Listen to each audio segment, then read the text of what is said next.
ان جدید سائنسدانوں کو اور ان علماء کے ساتھ یہی سلوک ہوا. یہ کشمکش اور یہ جنگ بڑی طویل رہی، اور جو جدید مفکریت انقلاب آ رہا تھا جس کو کلیسا اپنے اقتدار کے بلبوتے پر نہیں روک سکتا تھا، یہ سیلاب تھا علم کا ایک جسے یہ لوگ سمجھ نہیں سکے. بالآخر کلیسا کو شکست ہوئی، عیسائیت کو جب شکست ہوئی تو بری طرح شکست ہوئی، اور انہوں نے پھر مذہب کے خلاف بغاوت کر لی، اور یہ نظریہ بن گیا کہ مذہب جدید ترقی کا دشمن ہے، مذہب سائنس کے ساتھ نہیں چل سکتا. یہ غلطی دراصل کلیسا کی تھی، عیسائیت کی. لیکن یہ جو تنفر تھا، ان کی جو نفرت تھی جدید تہذیب کے معماروں کی، مفکرین کی، وہ تمام مذاہب کے خلاف ہو گئی، انکلوڈنگ اسلام. خواہ وہ اسلام ہو، ہندوازم ہو، یہودیت ہو، کوئی بھی مذہب ہو، وہ جدید ترقی کا ساتھ نہیں دے سکتا، وہ کمپیٹیبل نہیں ہے، وہ کنڈیوسو نہیں ہے اس معاملے میں، اس کے اندر بیکورڈنیس ہے. لہٰذا مذہب کو اختیار کرنے کے ساتھ اخلاقیات کے ساتھ ساتھ ہم آگے نہیں بڑھ سکتے. یہ بیکورڈنیس کے نشانات ہیں. یہ ہے وہ مختصر پس منظر کہ جدید تہذیب نے مذہب اور اخلاقیات کے خلاف بغاوت کیوں کی. کلیسا کو جب شکست ہوئی تو بہت بعد میں عیسائیت نے اس کی بڑی تلافی کی، اپنے ان نظریات کو نکال دیا. اب اس تفصیل کے اندر میں نہیں جا سکتا کہ وہ عجیب و غریب نظریات جو سقراط، بقراط، بطلیموس، پلوٹمی وغیرہ کے اس زمانے میں تھے، کائنات کی تخلیق کے بارے میں، پھر اس کے بعد انسان کے حوالے سے، انسانی آبادی کے حوالے سے، اور بھی بہت سے عملی زندگی کے حوالے سے عجیب و غریب تھے. ان کا اللہ کے کلام کے ساتھ کوئی تعلق نہ تھا. یہ ایک خوفناک غلطی تھی، بہت بڑی تاریخی غلطی تھی کہ جس کا سب سے زیادہ عیسائیت کو خمیازہ بھگتنا پڑا، اور اس کے بعد باقی تمام مذاہب کو، اور اس کے اندر اسلام کو بھی اسی صف کے اندر کھڑا کر دیا گیا کہ یہ بھی ایک بیکورڈ مذہب ہے اور اس کے اندر کوئی چیز نہیں ہے. اب تصویر کا ایک دوسرا رخ میں آپ کے سامنے پیش کرنا چاہتا ہوں کہ جسے یورپ نے اور ان معماروں نے اس کو نظر انداز کر دیا، اور یہ بہت بڑی احسان فراموشی تھی. اس کے اندر مسئلہ یہ ہے کہ یورپ کی جو ترقی تھی یہ اسلام کی مرہون منت تھی، completely indebted to the services and the advancements of modern Muslim civilization at medieval period. medieval period جو تھا ان کا قرون وسطیٰ کا، جس زمانے میں یورپ انتہائی تاریکی کے اندر تھا، اور خود ان کی اپنی تاریخ کے مطابق جسے گب نے اور جسے ہٹی وغیرہ نے، بڑے یہ عمدہ مورخین ہیں، ہسٹورین ہیں ویسٹ کے، انہوں نے تسلیم کیا کہ مسلم سیولائزیشن جس زمانے میں ترقی پر تھی سائنس ٹیکنالوجی میں، ہماری حالت یہ تھی کہ لندن کے اندر انسانی گوشت اس زمانے میں کھایا جاتا تھا، یعنی وحشت کی اور جہالت کی یہ حالت، اور لوگ سالوں تک نہاتے ہی نہیں تھے، یعنی ہائیجین کا، نظافت کا تصور نہ تھا. یہ ان کی اپنی تاریخ ہے نا، یہ ہماری تو نہیں ہے، جس میں انہوں نے ایڈمٹ کیا ہے. اب وقت نہیں ہے ورنہ یہ مثالیں میں اور بھی دے سکتا ہوں، تو یہ صرف سیمپل کے لیے، نمونہ کے لیے دے رہا ہوں کہ یہ وہ زمانہ تھا جب مسلمان سائنس، ٹیکنالوجی، اور پھر طب کے اندر، ایسٹرونومی کے اندر، سرجری کے اندر، یعنی زندگی کے مختلف شعبوں کے اندر ایک عظیم سیولائزیشن وجود میں لا چکے. اس دوران ان کی صلیبی جنگیں شروع ہوئیں. وہ جنگیں انہوں نے بند کر دیں اس لیے کہ ان کو معلوم ہو گیا کہ مسلمانوں سے جیتنا ناممکن ہے، اس لیے کہ مسلمانوں کے پاس جو جدید علوم اور فنون ہے، جو سائنس اور ٹیکنالوجی ہے، اس کا مقابلہ نہیں کیا جا سکتا. اور اس کے لیے انہوں نے اچھی اسٹریٹجی اختیار کی، اور میں نے پہلے بھی کہا تھا یہ اسٹریٹجی ابھی تک ہم جو ہے نا نہیں اختیار کر سکے جو انہوں نے اس زمانے میں کی تھی. اور وہ اسٹریٹجی یہ تھی، اور وہ حکمت عملی یہ تھی کہ جنگیں سٹاپ کرنے کے بعد مسلمانوں سے ان کے علوم کو اور ان کے فنون کو سیکھا جائے، ان کی شاگردی اختیار کی جائے. اس کے بغیر مقابلہ ممکن نہیں ہے. یہ زبردست بات تھی.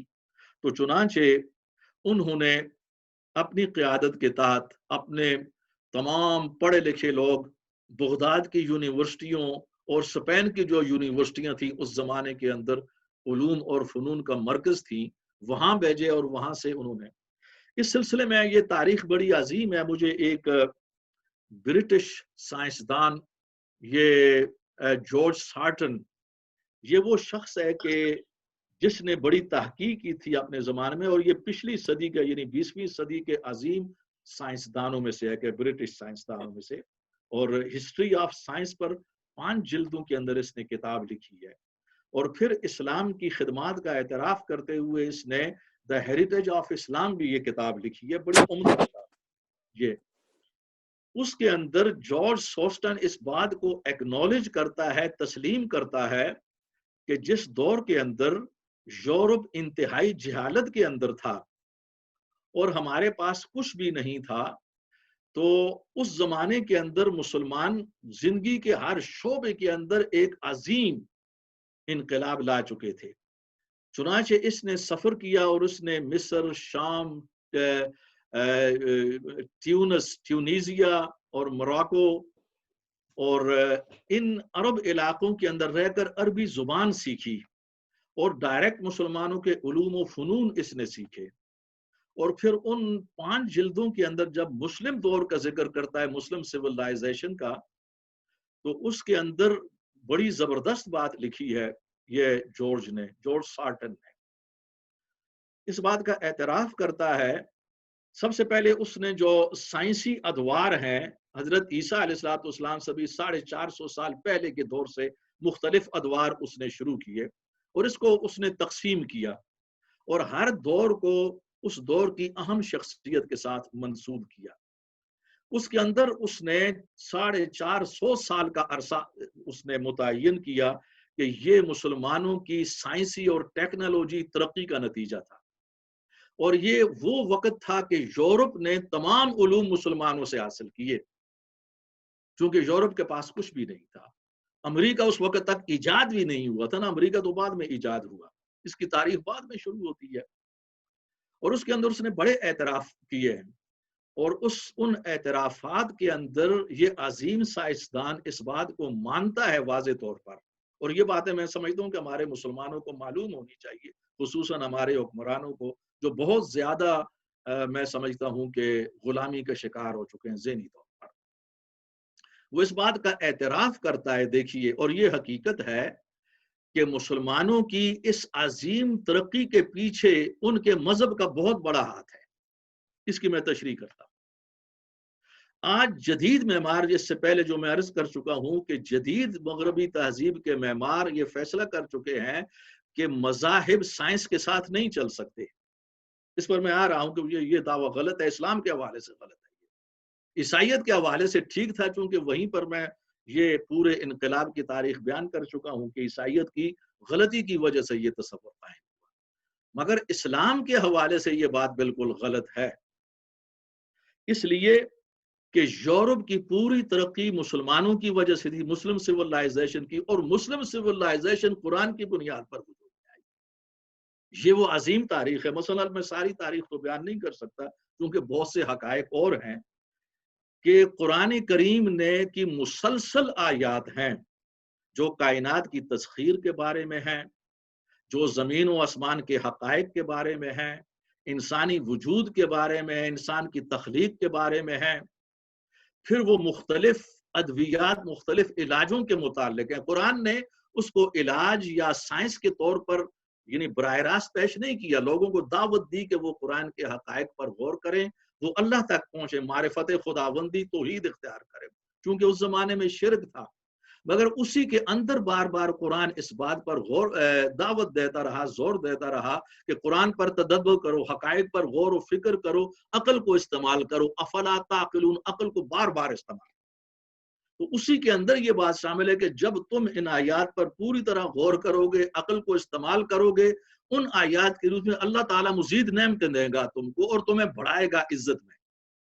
چنانچہ مسلمانوں نے جب یہ تحقیق کی، اور اس زمانے کے اندر بنو عباس کی حکومت تھی، ان لوگوں نے، ان خلفاء نے اس کے لیے باقاعدہ اس کو انکرج کیا، مسلم علماء کو، سائنسدانوں کو. اور عظیم سائنسدان پیدا ہوئے، یعنی سرجری کے اندر، طب کے اندر، میڈیسن کے اندر، ایسٹرونومی کے اندر، پھر جغرافیہ کے اندر، پھر مختلف جو شعبے تھے ان کے اندر عظیم لوگ تھے کہ جن لوگوں کی خدمات ہیں۔ یورپ نے جب اسی کو محسوس کیا تھا تو صلیبی جنگوں کو سٹاپ کرنے کے بعد مسلمانوں کی شاگردی اختیار کی۔ اب صورتحال یہ ہے کہ مسلمانوں نے جو عظیم تہذیب قائم کی یہ اخلاق اور مذہب کی بنیاد پر، کیونکہ اسلام نے اور قرآن نے انکرج کیا، اور قرآن کی سب سے پہلی جو وحی ہے، سب سے پہلی حضور پر نازل ہونے والی، وہ اقرا سے شروع ہوتی ہے، یہ علم ہے۔ حالانکہ آپ دیکھیں کہ اس زمانے کے اندر، اس سوسائٹی کے اندر بڑے بڑے سنگین مسائل تھے، بڑے سنگین معاشی مسائل تھے، انسانی مسائل تھے، ایکسپلائٹیشن تھی، ظلم تھا، اور اخلاقیات، ساری چیزیں، شرک تھا، ساری چیزیں تھیں۔ لیکن اللہ تعالیٰ نے ساری چیزوں کو ایک طرف رکھتے ہوئے اپنے آخری کلام پاک کا جو آغاز کیا، جس آیت سے، وہ اقرا سے کیا۔ علم کس سے کیا ہے؟ کیونکہ علم ہی سارے دکھوں کا علاج ہے۔ وہ جو ایکسپلائٹیشن ہوتی ہے، مظالم ہوتے ہیں، شرک ہوتا ہے، یہ جہالت کی وجہ سے، کیونکہ علم نہیں ہے۔ صحیح معرفت، علم آ جائے گا تو لوگ اپنے آپ کو بہتر کریں گے۔ یہی وہ وجہ ہے کہ عیسائیت نے وہ غلطی کی، اس جدید انڈسٹریل انقلاب کو روکنے کے لیے انہوں نے غلط نظریات اختیار کر چکے تھے۔ اسلام اس سے بالکل پاک تھا۔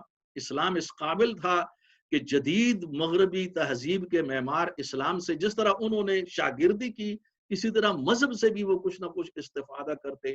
یہاں پر وہ یورپ کا تعصب آڑے آ گیا اور اس چیز کا اعتراف نہیں کیا۔ اس کو لکھ دیا کہ مسلمانوں نے ترقی کی ہے، عظیم ترقی کی ہے، ہم نے ان سے حاصل کیا۔ یہاں کی یونیورسٹیوں کے اندر یہ چیزیں پڑھائی جاتی ہیں، مگر اس کے باوجود اس بات کا اعتراف نہیں کیا کہ مسلمانوں کی ترقی قرآن کی بنیاد پر تھی، اور اس کے پیچھے ان کے پیغمبر کا اسوہ تھا۔ علم کے حوالے سے انہوں نے وہ مدارس قائم کیے تھے۔ وہ مدرسہ صفا سب سے پہلے حضور نے قائم کیا نا، وہ مدرسہ تھا مسجد نبوی کے اندر۔ اس کا اعتراف نہیں کیا انہوں نے، اس لیے کہ وہ مذہب سے نفرت ہو چکی تھی، تصادم تھا۔ پھر صلیبی جنگوں کے بھی اثرات تھے ان لوگوں پر، صلیبی جنگیں مسلمانوں کے خلاف۔ تو یہ یعنی میں اسے کہا کرتا ہوں احسان فراموشی کی یورپ نے اس معاملے میں۔ اگر وہ اخلاقیات اور مذہب اسلام سے استفادہ کرتا تو آج تاریخ عظیم ہوتی۔ اس کی طرف میں آ رہا ہے، چونکہ ہمارا موضوع یہ ہے اس دعوے کے خلاف کہ مذہب اور اخلاق جدید ترقی کے دشمن ہیں۔ یہ باقی مذاہب کے بارے میں ہو سکتا ہے کہ یہ بات درست ہو، عیسائیت پر تو ثابت ہو چکی ہے اس کے خلاف، لیکن ہم احتراماً باقی مذاہب کے بارے میں ایسی بات نہیں کرتے۔ لیکن اسلام کے متعلق بالیقین ہم کہیں گے کہ یہ بات غلط ہے، اس لیے کہ تاریخ ثابت کر چکی ہے نا جی، میدان عمل کے اندر تاریخ سامنے، اس کو تو آپ جھٹلا نہیں سکتے، اور آپ نے مانا ہے اپنی بھی ترقی کو اس لحاظ سے۔ اب ہم تھوڑا سا تنقیدی جائزہ لیں گے کہ انہوں نے غلطیاں کہاں پر کی ہیں، مغربی تہذیب نے اور اس کے مفکرین نے۔ اور اس تنقیدی جائزہ کے اندر ہم اس کو ایک معیاری طور پر لینا چاہتے ہیں کہ جس طرح یہاں پر مغرب کا ایک معیار ہے تنقید، یعنی کریٹیکل انالیسس کا ایک سٹینڈرڈ ہے یہاں پر۔ ہمارے مسلمانوں کا سٹینڈرڈ ابھی اس حد تک نہیں پہنچا بدقسمتی سے، حالانکہ قرآن نے جو سٹینڈرڈ دیا وہ تو سب سے بلند ہے۔ تو سب سے پہلے ہم یہ اعتراف کریں گے کہ مغربی تہذیب، جدید تہذیب، اس کی بڑی کامیابیاں بھی ہیں اور اچیومنٹس بھی ہیں اور کنٹریبیوشنز بھی ہیں، اس کا اعتراف کرنا ضروری ہوگا۔ اس لیے کہ جو کچھ میں کہنا چاہتا ہوں اس کے لیے یہ ضروری ہے اعترافات۔ مثلا انسان کو ایک آزادی دی، فریڈم۔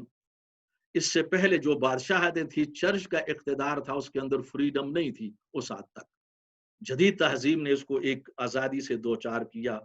انسانی حقوق کا تصور اور اس کے لیے جد و جہد ہے جو پہلی تہذیب کے مقابلے میں بہت بہتری آئی ہے۔ انسانی حقوق اور ان کی بڑی لمبی تاریخ ہے، چلتے چلتے مساوات تو کہیں بھی قائم نہیں ہو سکتی، جو بھی اسلامی آئیڈیل ہے یا ان لوگوں کے سامنے جو آئیڈیل ہے، تو ہمارے مفکرین عموماً کہا کرتے ہیں یہ تو جنت ہی کے اندر جا کر 100% معاملہ ہوگا۔ وہ مسائل تو ہمیشہ رہتے ہیں کمی بیشی، وہ فارسی کا وہ شعر ہے، یہاں پر مجھے یاد آ گیا کہ دری دنیا کسے بے غم نہ باشد اگر باشد بنی آدم نہ باشد. یعنی اس دنیا کا جو نظام ہے اس کے اندر مسائل رہیں گے، کوئی بھی انسان غم سے اور فکر سے مکمل طور پر آزاد نہیں ہو سکتا کبھی بھی. اور اگر کوئی مکمل طور پر 100% آزاد ہے غم اور فکر سے، وہ بنی آدم نہیں، وہ انسان نہیں ہو سکتا، کوئی فرشتہ ہی یا کسی اور قرہ کی وہ مخلوق ہوگی. لیکن یہ ہے کہ مغربی تہذیب نے یعنی انسانی حقوق کا ایک بہتر منشور پیش کیا، اور اس کے مطابق جو اچیومنٹ ہیں بہت عمدہ ہیں. علوم و فنون کے اندر جو ترقی ہوئی، علمی کمالات، ڈسکوریز اس کائنات کے اندر، زندگی کے لیے آسانیاں پیدا کی گئیں، مواصلات، کمیونیکیشن کے اندر، ٹرانسپورٹیشن کے اندر، اور اس کے علاوہ جو کچھ بھی ہے بیماریوں کے علاج کے حوالے سے ریسرچ ہر میدان کے اندر، بلا شبہ یہ اس قابل تھی کہ چونکہ ہم گر چکے تھے مقابلے میں، تو پوری دنیا کی قیادت، ورلڈ کی قیادت اس کو ملی اور ابھی تک حاصل ہے. لیکن ان اعترافات کے باوجود اب ہم اصل پوائنٹ کی طرف آتے ہیں کہ یہاں میری تعمیر میں مضمر ہے ایک صورت خرابی کی. وہاں خرابیاں بھی بہت سی ہیں کہ جن کا ادراک کرنا ہوگا مسلمانوں کو بھی کنٹریبیوشن کے طور پر اور ان کے معماروں کو بھی. نقصانات کے اندر یہ ہے کہ آپ دیکھیں کہ اتنی عظیم ترقی کے باوجود، جس کا میں نے ذکر کیا اور اچیومنٹ کا بھی میں نے ذکر کیا، لیکن موجودہ تہذیب، آگے چل کر میں حوالے دوں گا یہاں کے مغربی مفکرین کے بھی، کہ موجودہ تہذیب ابھی تک اپنے اس معیار تک، منزل تک نہیں پہنچ سکی، اس سے دور ہے، بلکہ اب تو زوال کی طرف جا رہی ہے اور زیادہ دور ہوتی جا رہی ہے. جہاں تک اسے پہنچنا چاہیے تھا، اس جدید تہذیب کو اپنی ترقی کی اس دوڑ کے اندر، اس سفر کے اندر، اس منزل کو یہ پہنچ نہیں سکی، اب یہ زوال کی طرف جا رہی ہے. اب ہم دیکھیں کہ اس پر ہم پورا جب غور کریں گے تو اس میں بنیادی وجہ کیا ہے کہ مذہب اور اخلاق سے بغاوت ہے. چونکہ آغاز میں بغاوت کر دی وہ عیسائیت کی اس غلطی کی وجہ سے، اور اس کے نتیجے میں یہ الحاد اور مادہ پرستی کی طرف چلی گئی. ایتھیزم اور میٹیریلزم اس کی بنیادیں ہیں جدید تہذیب کے اندر. تو اس کا نتیجہ پھر کیا ہوا؟ جب آپ مذہب سے اور اخلاق سے دور جائیں گے تو اس کے نتیجے میں اس کے جس کو کہتے ہیں نیچرل آؤٹ کم، فطری نتیجہ، یہ آزادی ہوتا ہے. وہ آزادی جو کسی حد کی آشنا نہیں ہوتی، بے قید آزادی.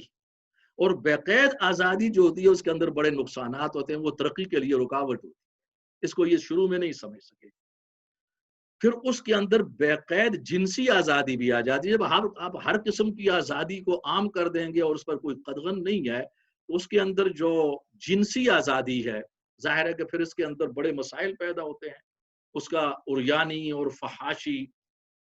پھر اسی کا نتیجہ جو ہے وہ خاندانی نظام پر ضرب ہے، خاندانی نظام کا خاتمہ ہے، یا انتہائی حد تک خاندانی نظام کو دبا دینا ہے. اس کے نتیجے میں فرینڈ شپ کا ایک سسٹم قائم ہوا، پارٹنرشپ کا ایک سسٹم قائم ہوا، نکاح اور میرج جو ہے نا وہ ایک بیک ورڈ، کیونکہ وہ آؤٹ ڈیٹڈ ہو گئے، اس کو بیک ورڈ قرار دے دیا گیا. تو لہٰذا یہ اصول ہوتا ہے کہ آپ کسی بھی نظام، کسی بھی چیز، کسی بھی کاروبار، اس کا اگر آپ کریٹیکل انالیسس کریں گے تو اس کے نتائج سے بات ہوتی ہے کہ اس نے نتائج کیا دیے ہیں. نتیجے کو سامنے رکھنا بہت ضروری ہوتا ہے کہ ہمارے ہاں بھی جب لوگ اپنے کاروبار کو بند کر دیتے ہیں یا اس کو مزید توسیع دیتے ہیں تو وہ نتیجے کے سامنے، یعنی بہت سے لوگ وہ کلوزنگ ڈاؤن کی طرف چلے جاتے ہیں. کیوں؟ کہ کاروبار کا نتیجہ جو ہے وہ خسارہ دے رہا ہے مسلسل، اور مسلسل خسارہ پھر کاروبار نہیں چل سکتا. وہ نتیجے سے وہ بات اخذ کرتے ہیں پالیسی کے لیے. اور جب آپ اپنے کاروبار کو وسعت دیتے ہیں تو اس نتیجے کہ ہاں یہ پھل پھول رہا ہے، فائدہ دیتا ہے، اور یہی صورتحال ہر نظام کی ہوتی ہے. موجودہ تہذیب جو ہے جس پر ہم گفتگو کر رہی ہیں، اور ہمارا نقطہ یہ ہے کہ موجودہ تہذیب نے مذہب اور اخلاق کو نقصان دہ قرار دیا ہے ترقی کے لیے. ہم ثابت کر رہے ہیں کہ یہ ان کی غلط فہمی ہے. یہ بہت بڑی ایک وحشتناک، عیسائیت نے وہ غلطی کی اور جدید مفکرین نے اس سے زیادہ خطرناک راستہ اختیار کیا. اب یہاں پر اس کا نتیجہ کیا ہوا؟ نتائج کیا ہے کہ آج یورپ کے اندر، مغرب کے اندر کافی غربت ہے اور بے روزگاری ہے، حالانکہ ہونی نہیں چاہیے۔ جس انداز میں ان لوگوں نے ترقی کی اور جو ان کا گول تھا، مشن تھا کہ مکمل طور پر بے روزگاری کو اور کیا جس کا نام ہے غربت، پاورٹی اور جہالت، اگنورنس، اسے مکمل ختم۔ اب اس کی جو تاریخ ہے وہ 300 سال یا 250 سال کے قریب جاتی ہے موجودہ تہذیب کی ترقی کی۔ آپ دیکھیں کہ ہم تو اب ہماری تو ساری زندگیاں ہی یورپ میں، مغرب میں گزر گئی ہیں، ہم جانتے ہیں کتنے مسائل ہیں یہاں پر۔ بالکل اسی طرح پھر پارٹنرشپ، فرینڈشپ کے نتیجے میں جب نکاح کو ختم کیا گیا، خاندانی نظام پر کاری ضرب لگا دی گئی، تو اس کے نتیجے میں سنگین مسائل پیدا ہوئے اس معاشرے کے اندر، جن کو حل کرنے کے لیے ملینز پاؤنڈ خرچ کیے جا رہے ہیں، اور اگر یہ غلطی نہ کی جاتی تو وہ پاؤنڈ بچتے، وہ تعلیم پر خرچ ہوتے، وہ مزید ترقی پر خرچ ہوتے یہاں پر۔ لیکن محض اس لیے وہ اتنی بڑی دولت خرچ کی جا رہی ہے کہ غلطی کی، نکاح کو، میرج کو ختم کر دیا، خاندانی نظام کو، اور وہ پارٹنرشپ اور اس کے ساتھ ساتھ فرینڈشپ۔ اور اسی طرح یہاں پر ہر چیز جب عام ہو گئی تو الکوہلزم کے نتیجے میں مسائل ہیں، جرائم ہیں۔ پھر اس کے اندر جو عالمی جنگوں کے اندر چلے جانا ہے، جو وارز ہیں، یہ اسی کا نتیجہ ہوتی ہیں۔ اب مذہب اور اخلاق ذمہ داری پیدا کرتے ہیں، ان چیزوں سے روکتے ہیں، لیکن ان سے تو بغاوت کر دی۔ پھر سرمایہ دارانہ معیشت کے اپنی نقصانات ہوتے ہیں، اگرچہ اس کے فوائد بھی ہیں، یعنی کمیونزم کے مقابلے میں جب ہم کمپیئر کریں گے، یا سابقہ دور کے اندر چرچ اور بادشاہت کے مقابلے میں، جیسے میں نے عرض کیا، تہذیب بہتر ہے، لیکن ظاہر ہے کہ جب کمیونزم کے ساتھ کمپیئر کریں گے تو بہتر ہے۔ لیکن اس کے اپنی جگہ پر جب ہم کہیں گے انسانیت کے حوالے سے، ہم اس بات کو سامنے رکھتے ہوئے تجزیہ کریں گے کہ یہ تہذیب، اس کا ایک گول تھا، مشن تھا، اس سے یہ دور رہ گئی ہے، اور اس کے اندر ان کے اپنا جو کیپیٹلزم ہے، اس کی معیشت کے اندر جو نقصانات وغیرہ ہیں، یہ بھی اس کے اندر بہت بڑا عمل دخل ہے، مکمل طور پر سود پر یہ ساری چیزیں قائم ہیں۔ اور اس کے بعد اسی لیے جب آپ یہاں کے میڈیا کو سنیں گے، اس کے اندر ٹاک شو ہیں، ٹی وی کے مختلف پروگرام ہم سنتے رہتے ہیں، ان کے ریڈیو 4، 5 لائیو، اسی طرح پرنٹ میڈیا، ان کے اخبارات ہیں، الیکٹرونک میڈیا، ان سب پر یہ سارے مسائل ڈسکس ہوتے ہیں۔ مثلا یہ پارٹنرشپ کے نتیجے میں جو مسائل ہیں، سنگین مسائل ہیں، الکوہلزم کے نتیجے میں سنگین مسائل ہیں، اسی طرح دوسرے مسائل ہیں، جی، غربت کے مسائل ہیں، بے روزگاری کے مسائل ہیں۔ اگر آپ سنیں تو آدمی یہ سمجھے گا کہ شاید ہم تھرڈ ورلڈ کی کسی بہت بڑی بیک ورڈ کنٹریز کے اندر بیٹھتے ہوں، جب ہم یہ ٹاک شو کے اندر خود ان کے اعترافات سنتے ہیں کہ کتنے مسائل ہیں۔ اب اسی سے مجھے وہ علامہ اقبال کے وہ اشعار یاد آ گئے کہ انہوں نے پہلے اسی انداز میں کہ مغربی تہذیب میں روشنی علم و ہنر بہت زیادہ ہے، اس نے اچھی ترقی کی ہے، لیکن انسانیت کے اندر ترقی نہیں ہو سکی۔ یعنی مادی ترقی کے ساتھ ساتھ انسانیت میں ترقی بہت ضرور، کیونکہ انسان اور حیوان میں فرق ہے۔ انسان اشرف المخلوقات ہے۔ یہ اشرف المخلوقات سورہ بنی اسرائیل کی ایک آیت کے اندر، وَلَقَدْ كَرَّمْنَا بَنِي آدم، ہم نے بنی آدم کو بہت بڑی کرامت دی ہے باقی تمام مخلوقات کا، یہ آیت ہے باقاعدہ۔ تو علامہ اقبال کے یہ اشعار بہت اہم ہیں کہ ڈھونڈنے والا ستاروں کی گزرگاہوں کا اپنے افکار کی دنیا میں سفر کر نہ سکا، جس نے سورج کی شعاؤں کو گرفتار کیا اپنی شب تاریک سحر کر نہ سکا۔ یعنی اتنی بڑی ترقی کے باوجود کہ خلا کے اندر سورج، چاند، سیارے، اب تو بہت آگے کتنی دنیایں دریافت ہو چکی، کتنے بلیک ہولز وغیرہ، مگر اس کے باوجود اپنی شب تاریک سحر کر نہ سکا۔ اصل جو انسانیت کے مسائل ہیں وہ اسی طرح بڑھتے چلے، جو انسان کے اصل مسائل ہیں وہ غربت کے اندر ہے، بے روزگاری کے اندر ہے، وہ جرائم کے اندر ہے، پریشانی کے اندر ہے، اینگزائٹی ہے، ڈپریشن ہے، بیماریاں ہیں، ہاں جی، یہ ساری جو کہ تو موضوع ان کو نہیں ہونا چاہیے تھا۔ یعنی مکمل طور پر تو بیماریوں کا اور فکر اور فاقے کا پریشانیوں کا خاتمہ تو ممکن نہیں ہے اس دنیا کے اندر. وہ شعر جو میں نے آپ کے سامنے پڑھا ہے اسی پر وہ فارسی کا. لیکن یہ ہوتا ہے کہ اس حد تک ان مسائل پر قابو پانا کہ یہ مسائل نہ رہیں, یہ اصل پریشانی کا سبب نہ رہیں. یہ تھی منزل اس تہذیب کی, اور یہ ان کا دعویٰ بھی تھا, لیکن اس حوالے سے یہ بہت ہی زیادہ مسئلہ پیچھے چلا گیا. اب اس معاملے میں جو ہم بہتری کے متعلق جو بات کر سکتے ہیں اپنے مسلمان ممالک کے لیے بھی اور یہ غیر مسلم ممالک کے لیے بھی, ویسٹ کے لیے, کہ اس کے اندر وہ مذہب اور اخلاق کی طرف رجوع کیا جائے. اصل میں ہم لوگ بھی اسی وجہ سے برباد. میں آخر میں اپنی طرف آؤں گا, مسلمانوں کی طرف, لیکن اس وقت جو میرا موضوع ہے وہ یہ ہے کہ مغرب نے چونکہ اسلام کو بھی اسی کھاتے میں رکھ دیا ہے جس کھاتے میں عیسائیت کو, باقی مذاہب کو رکھا, یہ آؤٹ ڈیٹڈ ہو چکے ہیں. تو اس لیے اس وقت میں اسلام کا اور مغربی تہذیب کا موازنہ کر رہا ہوں. عام حالات کے اندر یہ موازنہ انصاف کے خلاف, ایسے نہیں ہو سکتا. اور اسی پر ہماری اوپر اعتراضات کیا گیا ہے کہ جب بھی آپ مغربی تہذیب پر مسلمان لکھتے ہیں تو ایک طرف اپنے پیغمبر کی معیاری تہذیب کو رکھتے ہیں اور دوسری طرف جو ہماری پریکٹیکل تہذیب ہے, پریکٹیکلی جو ہم انسانوں نے قائم کی ہے, یہ موازنہ ناانصافی ہے. اصل موازنہ یہ ہوگا کہ موجودہ مغربی تہذیب اور موجودہ مسلمانوں کی تہذیب کو رکھا جائے, اور اس میں مصر, سعودی عرب, بنگلہ دیش, پاکستان, ایران, ان میں جو ہو رہا ہے اس کا مقابلہ لندن سے کیا جائے, پیرس سے کیا جائے, امریکہ کے ساتھ کیا جائے. یہ بات ویسے حق ہے, مگر چونکہ ان لوگوں نے یہ دعویٰ کیا ہے کہ اسلام بحیثیت مذہب اور دین وہ بیکورڈ ہے, وہ دنیا کی امامت نہیں کر سکتا, اس لیے اب ضروری ہو گیا ان کے دعوے کے مطابق کہ میں حضور کی قائم کردہ سیولائزیشن اور قرآن کی آئیڈیل سیولائزیشن کا ان کی پریکٹیکل سیولائزیشن سے موازنہ کروں. یہ ان کی غلطی کی وجہ سے میں کر رہا ہوں, ادروائز اصولاً یہ بات نہیں ہے. اور میں اپنے سابقہ لیکچرز کے اندر اس بات پر تفصیلی گفتگو کر چکا ہوں ماضی کے اندر. آج یہ مجبوری ہے چونکہ انہوں نے اسلام اور اسلامی تہذیب کو ہدف تنقید بنایا کہ اب وہ آؤٹ ڈیٹڈ ہو چکی ہے, دنیا کی امامت نہیں کر سکتی. تو ہم یہ کہیں گے کہ یہ آپ کی تہذیب ہے, اسلام صرف ہمارا ہی نہیں ہے, حضور اور قرآن یہ دونوں تمام انسانیت کے لیے ہیں. تو آپ لوگ اس کو سمجھیں, اور اگر ہم نہیں کر سکے تو آپ لوگ اختیار کریں ان اصولوں کو, اور یہ آپ کے لیے اور انسانیت کے لیے مفید ہیں, اور یہ اس منزل تک پہنچا دیں گے جس تک آپ ابھی تک نہیں پہنچ سکے. اور اس سلسلے میں یعنی ان کو یہ یاد دلانا ضروری ہے کہ اسلام پر یہ اعتراض نہیں ہو سکتا سرے سے کہ اسلام جدید ترقی کا دشمن ہے, اور ترقی جو ہے نا وہ اسلام یا کسی مذہب کے ساتھ نہیں ہو سکتی.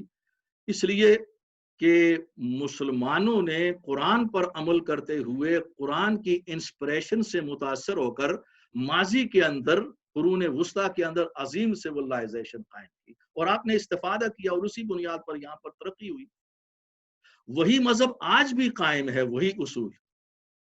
تو لہٰذا وہ لوگ جو بعض اوقات ایسے لوگ جو ایسی باتیں کرتے ہیں جس سے یہ تاثر ملتا ہے, مسلمانوں کی بات کر رہا ہوں, کہ شاید وہ ترقی کو نہیں چاہتے, ان میں علماء بھی ہیں, کچھ دوسرے لوگ بھی ہیں, یہ شاذ و نادر لوگ ہیں جو اصل جس کو ہم کہہ سکتے ہیں مین سٹریم یا آفیشل جو بیانیہ ہے قرآن کا یا مذہب اسلام کا, وہ وہی ہے کہ جس کی بنیاد پر وہ عظیم سیولائزیشن قائم ہوئی تھی.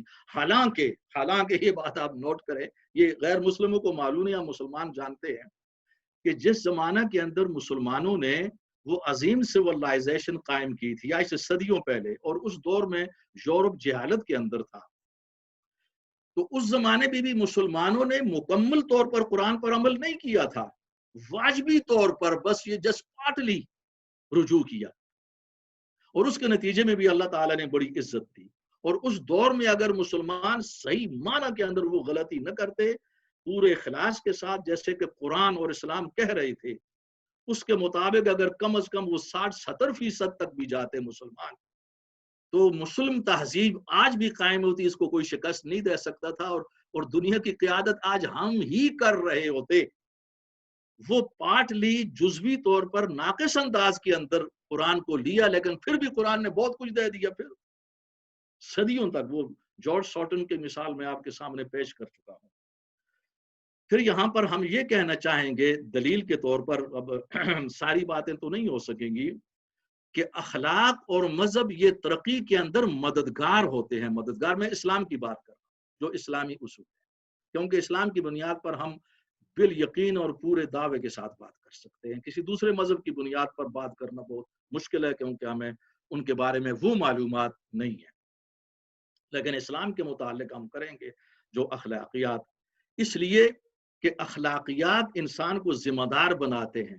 یہ بھی میں نے عرض کیا کہ جنسی آزادی اور الکوہلزم کے سلسلے میں جو جرائم ہیں، خاندانی نظام کے خاتمے کے نتیجے میں جو جرائم اور جو نقصانات ہیں، اور ان کے اوپر ملینز اور ملینز پاؤنڈ جو ہیں وہ روزانہ خرچ ہو رہے ہیں خام خواہ، انہیں اخلاق کی بنیاد پر کنٹرول کیا جا سکتا تھا۔ صحیح معنی مسلمانوں نے کیا ماضی کے اندر، آج کی صورتحال الگ ہے، میں آ رہا ہوں اس کی طرف۔ تو اس لیے یہ ثابت کیا گیا ہے کہ اخلاق اور دین ترقی کے اندر مددگار ہیں، اور اس کو چینلائز کرتے ہیں، سمت اور ڈائریکشن دیتے ہیں، مذہبی تعلیمات اور اخلاقی تعلیمات۔ اور اسی طرح جو باقی نقصانات ہیں، غیر اخلاقی نقصانات ہیں، ان سے اخلاق ہی انسان کو صحیح معنوں میں بچا سکتا ہے، کیونکہ انسان جب انسانیت میں ترقی کرے گا، اسے احساس ہوگا کہ وہ حیوان نہیں ہے، اور وہ حیوانیت کی سطح سے بہت زیادہ بلند ہے، اللہ نے بلند کیا ہے۔ جب خدا کی معرفت ہوگی تو وہ اپنے معاملات کے اندر پورا ذمہ دار ہوگا، اور وہ جو ترقی ہوگی اس کی رفتار تیز ہو جاتی ہے۔ غیر اخلاقی نظام کے اندر مسائل آ جاتے ہیں، ترقی تیز نہیں ہوتی۔ اس لیے مغرب ترقی کرنے کے بعد اب تنزل کی طرف، ڈکلائن کی طرف سفر شروع ہو گیا، آگے نہیں جا رہا، یہ اس بغاوت کے نتیجے میں۔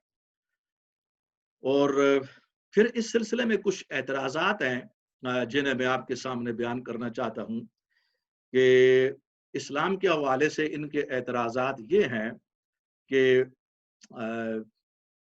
چونکہ اسلام کے اندر یہ تو بالکل غلط ہے کہ عورت کے لیے، خواتین کے لیے کوئی حقوق نہیں ہے۔ The status of women in Islam, this is one of the most important issues, Islam being demonized۔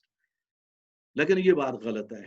اس کے اندر ان کا اعتراض یہ ہے کہ اسلام کس طرح موجودہ ترقی کے ساتھ چل سکتا ہے جبکہ عورت کی تعلیم کا وہ سرے سے حامی ہی نہیں ہے۔ یہ چیزیں بعض مسلمانوں نے کچھ حکومتیں مذہب کے نام پر قائم ہوئیں تو ان سے انہوں نے یہ نتائج لیے ہیں، حالانکہ میں نے اس سے پہلے بھی آپ کو کہا تھا ابھی تک صحیح معنوں میں جو اسلامی حکومت ہے قرآن کے مطابق، حضور کی سیرت کے مطابق، خلافت راشدہ کے بعد اور حضرت عمر بن عبدالعزیز کے بعد نہیں آئی۔ کچھ اچھی حکومتیں درمیان بہترین آئی ہیں جو اس معیار کو ٹچ کرتی ہیں، لیکن موجودہ دور کے اندر، یہ پچھلے 200 سال کے اندر ایسی کوئی حکومت قائم نہیں ہوئی مسلمانوں کی کہ جنہیں ہم صحیح معنوں میں اسلامی حکومت کہہ سکیں، کوئی بھی نہیں ہے۔ جس کا بھی تصور آپ کے ذہن میں آ سکتا ہے کہ شاید وہ ہو سکتی ہے، نہیں ہے، جس کا بھی تصور، جو بھی، یعنی سب پر میں نے پانی پھیر دیا ہے، ابھی اس میں نہیں ہے۔ مگر انہوں نے چند حکومتوں کو سامنے رکھتے ہوئے یہ فرض کر لیا کہ اسلام کے اندر عورت کی تعلیم ہی نہیں ہے۔ جب عورت کو جاہل رکھا جا رہا ہے تو ترقی کیسے ہوگی؟ اسلام تو ورث ہے اس معاملے میں۔ لیکن ان کے لیے یہ ہے کہ جب مسلمانوں نے ترقی کی ماضی کے اندر تو وہ مذہب پر کی تھی، اسلام پر، اور اس کے اندر عورتوں کی بھی بہت بڑی کنٹریبیوشن تھی، خواتین کی، انہیں تعلیم دی گئی، اور ان کے اندر وہ سائنس کے میدان کے اندر تھیں اور صنعت کے میدان کے اندر تھیں باقاعدہ۔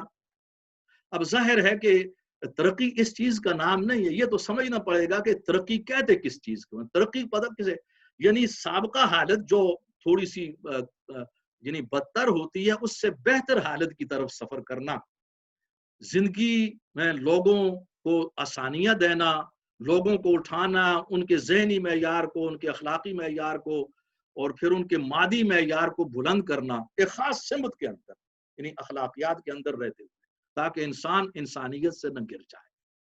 تو اس سلسلے میں مسلمانوں کی مثال بڑی بہترین ہے، اور اس زمانے، اور پھر نبی یہاں پر جو طلب العلم فریضۃ علی کل مسلم و مسلمہ، قرآن کے اندر بار بار علم حاصل کرنے کا حکم دیا گیا ہے. اس کی تشریح نبی علیہ الصلوۃ والسلام نے اپنی احادیث میں کی ہے.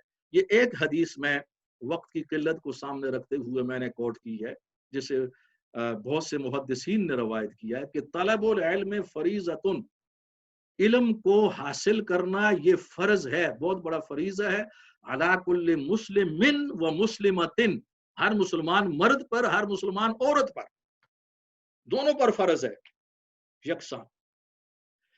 اب ترقی اس چیز کی بات نہیں ہے کہ آپ بالکل ننگے ہو جائیں. ننگے ہونے سے کون سی ترقی ہوگی یا انسانیت کو کون سا فائدہ ہوگا؟ جو ہمیں بتایا جائے.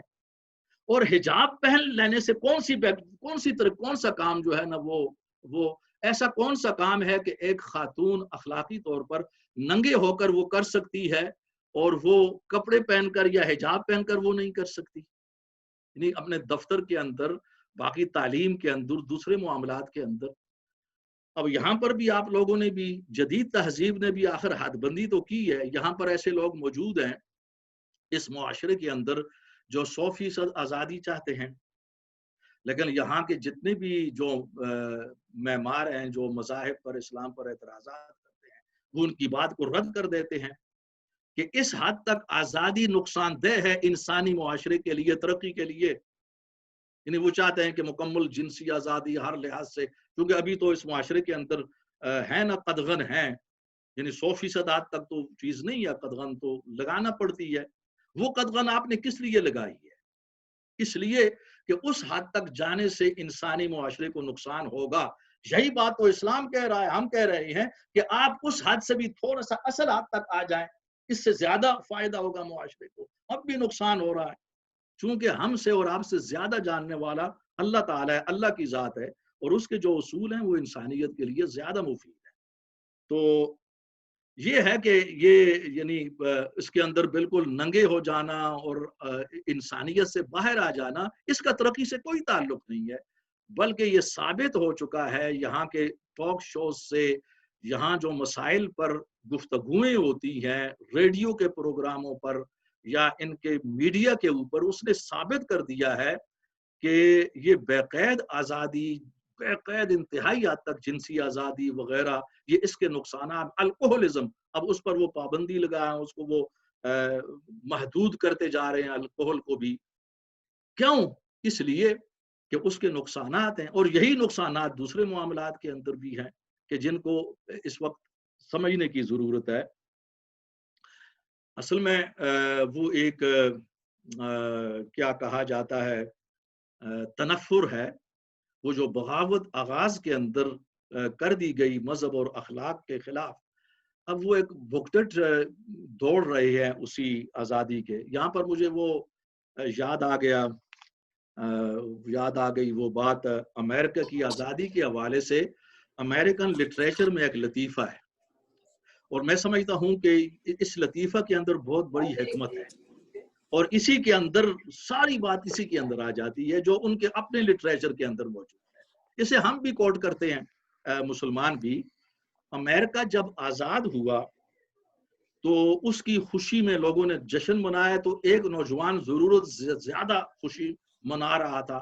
اب وہ روڈ پر، فٹ پاتھ پر جا رہا ہے، اچھلتا کودتا ہوا، جھومتا ہوا، ہاتھوں کو ادھر مار رہا ہے، ادھر مار رہا ہے، کچھ گا رہا ہے آزادی کے نغمے.